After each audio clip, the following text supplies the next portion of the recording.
I am going to teach you how to play the trumpet and how to care for it and basically everything you need to know about beginning trumpet. So when you have your case, it's going to look like this, and you want to make sure that's right side up. So open the case,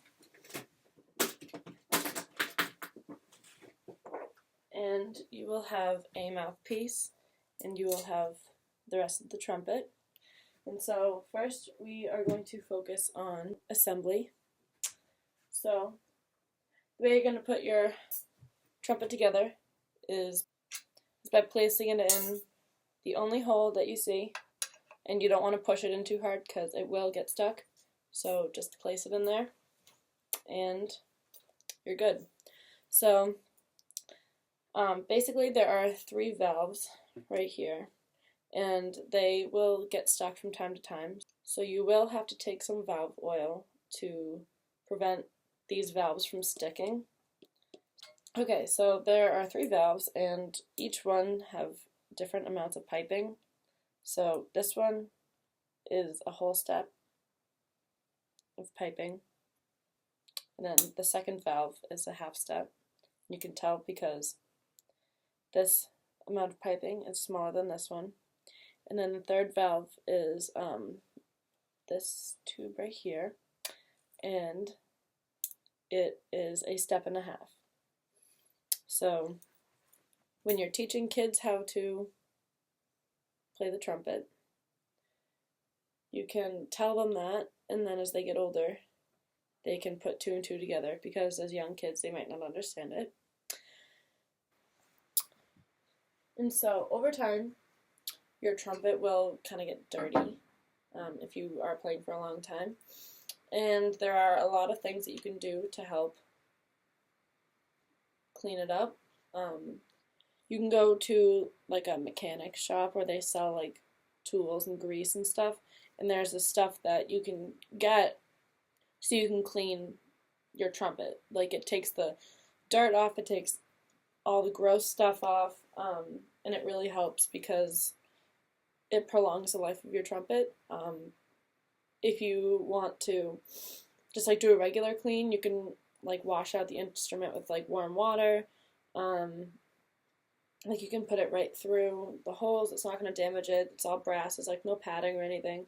So you're not going to have to worry about that. And so if you want to put grease in your trumpet so the valves don't stick, you unscrew this part here until it comes out, and just pull, and you can take this thing out, and then I don't have any with me, but you put the grease like in the holes, like in the trumpet hole itself, like where the valve goes back in, and you push it back down, and then you tighten it back up. So yeah, and then what you can also do is, okay, so the way you want to hold the instrument when you're playing is you want to have your right hand holding the valves up top.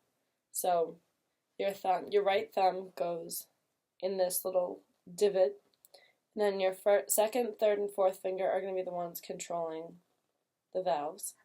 Then your pinky is going to go over here. So your hand should be like a C shape. And your left hand will be like this, so your pinky is going to go underneath on the bottom. Your ring finger is going to go through the little hole, the circle, and then your middle finger is going to rest on top, and then I put my finger up here because my hands are too big for my other finger to go down there, and then my thumb is supporting on that side. So you have your right hand,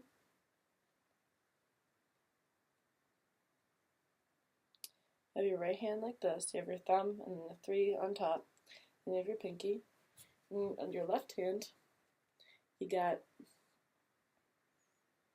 have the position I just showed you. So before we start playing, we have to talk about your posture. So whether you're sitting down or standing up, you have to have a lot of breath support in order for the sound to come out, because it has to do a lot with the lips, and how fast the air goes through your lips and makes your lips vibrate, which makes the sound come out. Be how you would play any instrument, or if you're a singer, you want to make sure that your shoulders are back, you're not slouching forward. You want to make sure that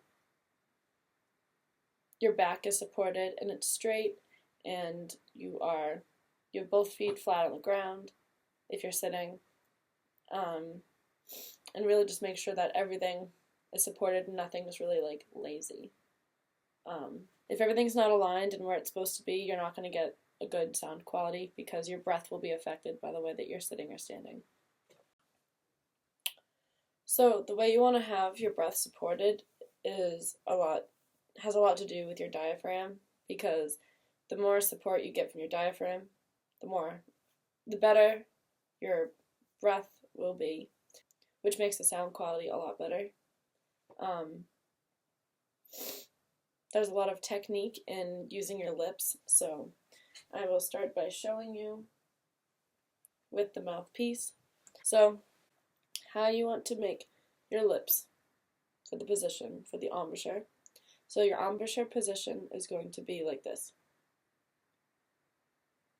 You want to keep the ends of your lips together and have a tiny hole in the middle, because what that does is it directs the breath straight through. As you can see, there's a smaller hole, so it directs the breath exactly through the trumpet. And so we want to start off by buzzing, so you put the ends of your lips together, and then you have that circle, and then you just want to put air through it so it vibrates. So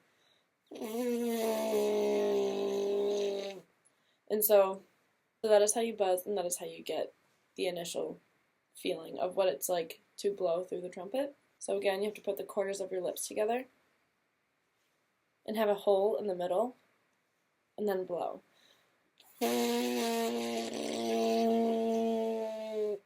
So once you have a steady flow and you feel pretty confident about that, you can start by bringing the trumpet mouthpiece to your lips as you buzz. So it would be like this.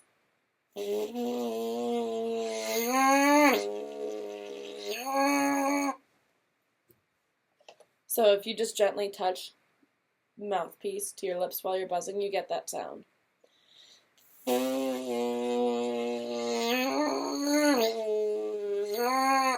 So it's going to be hard at first because I'm a flute player, so it's easy for me because it's almost kind of the same embouchure as playing the flute, in terms of keeping the lips together in the corners.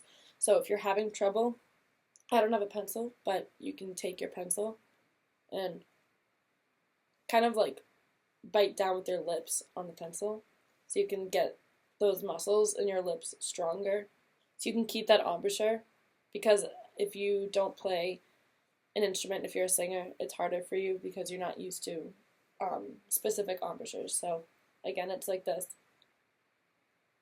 and the pencil is going to be a little bit smaller than the mouthpiece, but that is basically one way you can so that's one way you can help your embouchure.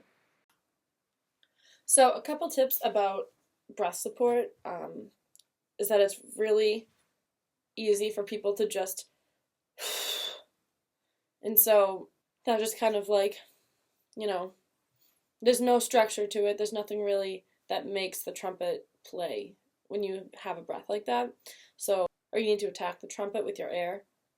And because you have to get it so exact, and you have to have your lips in the right position, you have to have kind of everything working together all in one, it's really important that all of your muscles are together and that your breath is coming out in the right way. So in order for the sound to come out, you need to have everything working together, and you need to have the breath at like the right level of intensity. The biggest two factors are your air and your lips, so they need to work together in order for the sound to come out. If you're standing, you're going to want to play the trumpet like this, with your bell up, but like level to the floor. You don't want to be like this, because the sound is just going to go down. And then if you're sitting, kind of the same thing. It can be a little bit more down just because you have to read the music, but you need to make sure that it's still at a decent position where the sound is still going to get carried out.